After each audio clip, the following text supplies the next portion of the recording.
Buenos días, doctor Silvero.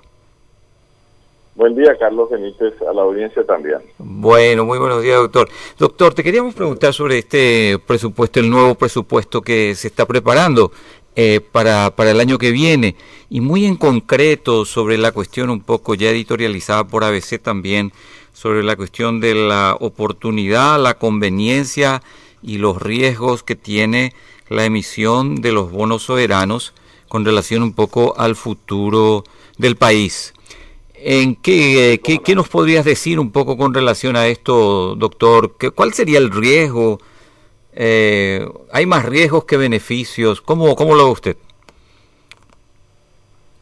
En realidad, Paraguay tiene un nivel de endeudamiento total relativamente bajo, si es que se compara con el endeudamiento de otros países. Pero hay que aclarar bien lo que significa eso. Endeudamiento total significa el endeudamiento no solamente del sector público, sino también del sector privado. Ya. Y significa no solo el endeudamiento dentro de este país, sino también en el exterior. Si uno toma todo ese endeudamiento, público y privado, interno y externo, ese endeudamiento representa el 24% del Producto Interno Bruto. Sí.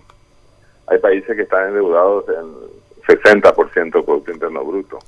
Sí. Hay otros que están en 80%, y los casos graves es el de esos países que tienen más del 100% del producto comprometido, ¿verdad?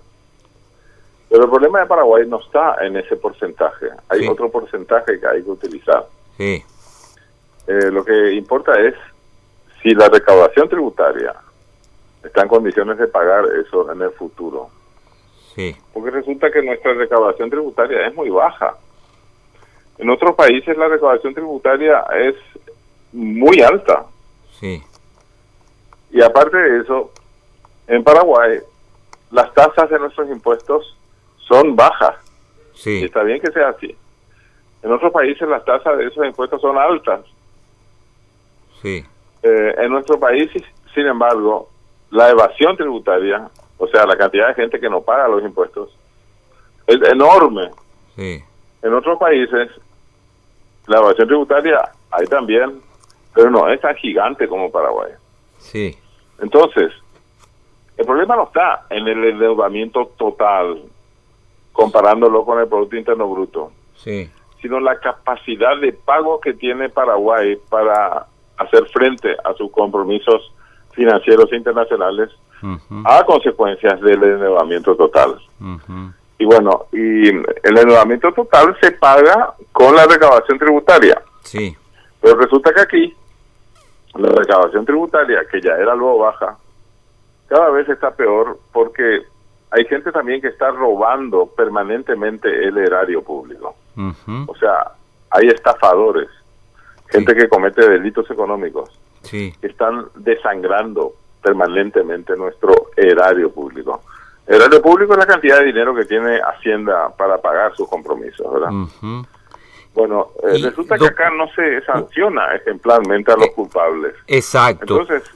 Entonces es como si el gobierno estuviese fomentando el robo de las arcas del Estado. Sí. Porque resulta que el Poder Judicial nunca sanciona ejemplarmente a los culpables. Con la cantidad de ladrones que hay, incluso dentro del sector legislativo, ninguno de ellos ha sido condenado. Así como están las cosas, es realmente un gran negocio ser corrupto en Paraguay. Se está fomentando la corrupción, porque si uno robó en el transcurso de 20 años, pongamos 5 millones de dólares, y le pillan, el porcentaje de la gente que es pillada con las manos en la masa es ínfimo, no llega ni al 5%. Y además, si esta persona tiene la mala pasta y la mala suerte, todo la mufa, y le pillan, lo máximo que le puede ocurrir es que le envíen a prisión por unos días. Y a muy poca, de ese 5% que es pillado, a muy poca gente le envían a prisión. Porque acá no se sanciona, pues. Es lo que está pasando actualmente con algunos legisladores y con algunos otros corruptos, ¿verdad? En el interín, el corrupto que robó 5 millones de dólares puede regalar a un montón de gente o pagar coimas por $1 millón. Nomás la gente ya se siente feliz. Qué bárbaro. Entonces, Mucha después plata. lo liberan, lo sobreseen, o sea, le perdonan. Sí. Y entonces el tipo sale en libertad y se quedó en el bolsillo con $4 millones. Bueno, dentro de ese ambiente del latrocinio sistemático que es tolerado, sí, por supuesto que el ministro de Hacienda no tiene dinero suficiente para pagar sus compromisos. Sí. No solamente los compromisos financieros internacionales a consecuencias del endeudamiento, sino también para pagar regularmente salarios, jubilaciones, pensiones, construir obras de infraestructura y por supuesto también pagar la deuda externa, que hay que pagarla, ¿verdad? Sí.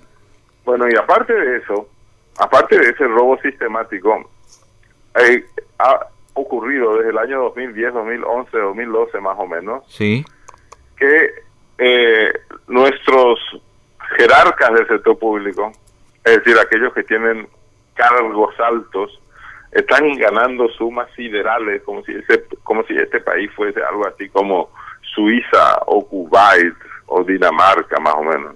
¿Nos podrías dar algún monto, doctor? ¿De qué? Y de estos, de este inflarse de los salarios, ¿a cuánto correspondería? Y bueno, pero eso va a complicar la cosa porque tendría que darte el monto del poder legislativo, del poder ejecutivo. Ah, ya.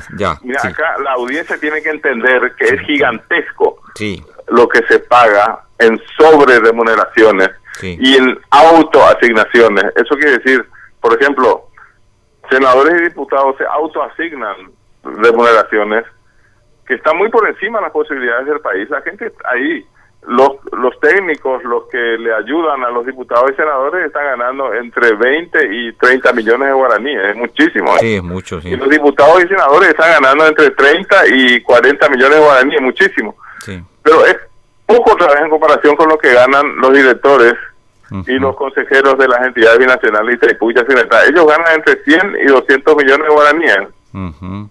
Bueno, si a eso agregamos lo que ganan los magistrados en el Poder Judicial, y entonces, pero ganan tanto que los que están en el Poder Ejecutivo al final son los que menos ganan. Increíble, pero cierto. Bueno, y encima, para todo el funcionariado público, o sea, no solamente ya para los cargos altos, tienen el recurso de la legalidad puesto en la matriz salarial, porque todos los que ganaban antes sumas exorbitantes, luchando por sus derechos adquiridos, ellos lograron establecer legalmente una matriz salarial que recoge el 70% de todas las remuneraciones extraordinarias que estaban ganando en los años anteriores. Y eso ya es ley. Como si fuera poco, resulta que ahora, por encima de la matriz salarial, van a pagar también 2 aguinaldos. Ahora veo que quieren 3 aguinaldos. Y para la gente que además se desempeña bien, que hay también gente que trabaja bien, por buen desempeño van a poder tener también gratificaciones especiales. Hacienda, el ministro de Hacienda en Paraguay no tiene dinero suficiente para pagar todo eso. Entonces, si uno suma todo lo que se roba y por otro lado lo que se autoasignan legalmente, y por supuesto que Hacienda se queda sin dinero. Sí. Y hay que recaudar, porque imagínense lo que es no pagar a los funcionarios públicos que tienen derecho por ley a ganar 20, 30, 40, 50, 100 millones de guaraníes. Realmente. Y por supuesto que van a ir a demanda del Poder Judicial y van a ganar y va a tener que pagar más todavía el Estado. Claro. En otras palabras, la calidad del gasto es mala. Y si se sigue gastando de esa forma, jamás el Ministerio de Hacienda va a estar en condiciones de hacer frente a sus compromisos. No solamente los compromisos financieros internacionales, también los compromisos locales. Bueno, en otras palabras, en esas condiciones del latrocinio permanente al erario público, como además la evasión tributaria es enorme, o sea, la gente que tiene que pagar impuestos no paga, las tasas de los impuestos son muy bajas, está bien que sea así, pero es que tampoco eso se cobra. Entonces, claro, Hacienda está en mala situación y se le ocurre, como no puede cambiar la matriz salarial, porque para eso hay que tener mayorías en el Congreso y que no las hay, y como no puede tampoco así de golpe y porrazo combatir eficazmente la corrupción, que está lleno de corruptos eso. Sí. Entonces, al ministro de Hacienda, no solamente al actual, los anteriores hicieron lo mismo.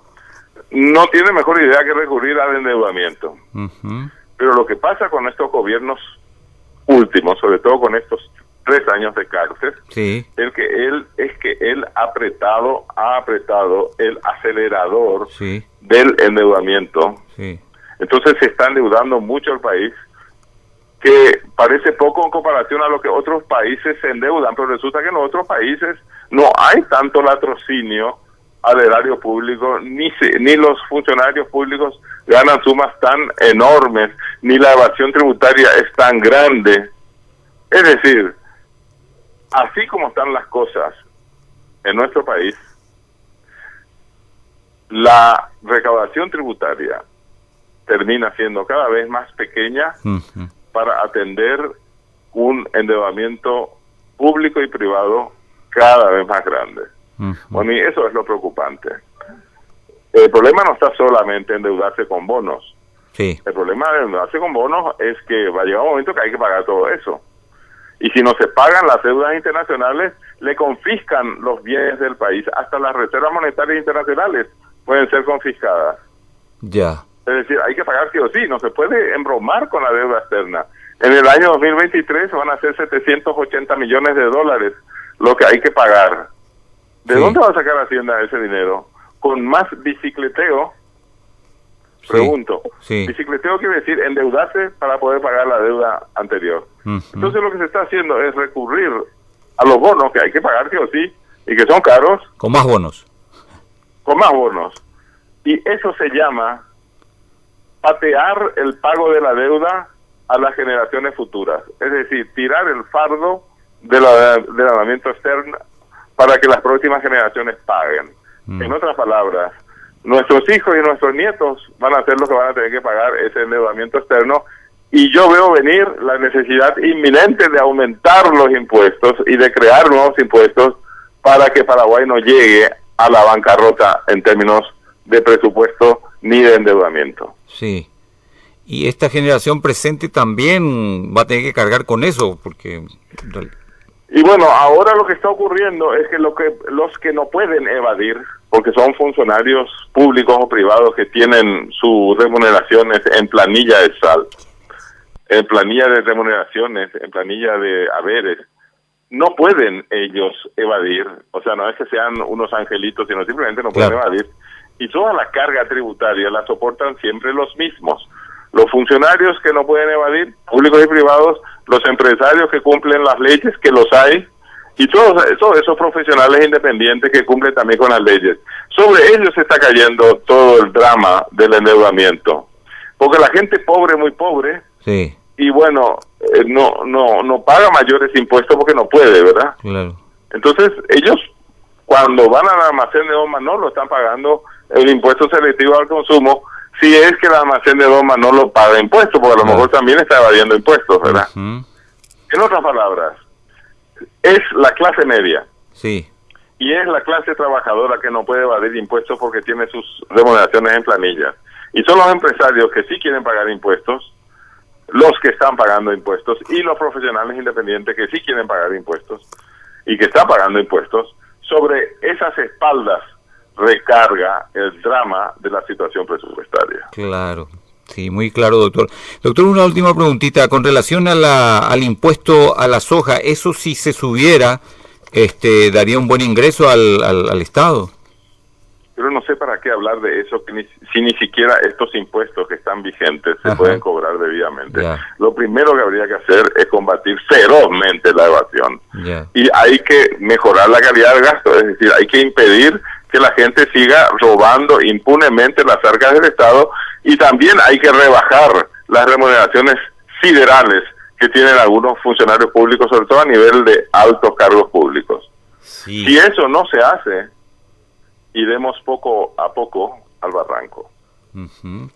Doctor, muchísimas gracias por sus apreciaciones, gracias por su tiempo, realmente, porque es bueno escuchar a un especialista en el tema con con estos conceptos con que usted nos ha descrito un poco los núcleos problemáticos de por qué Paraguay no está en condiciones de endeudarse más, así como estamos hoy. Gracias, doctor.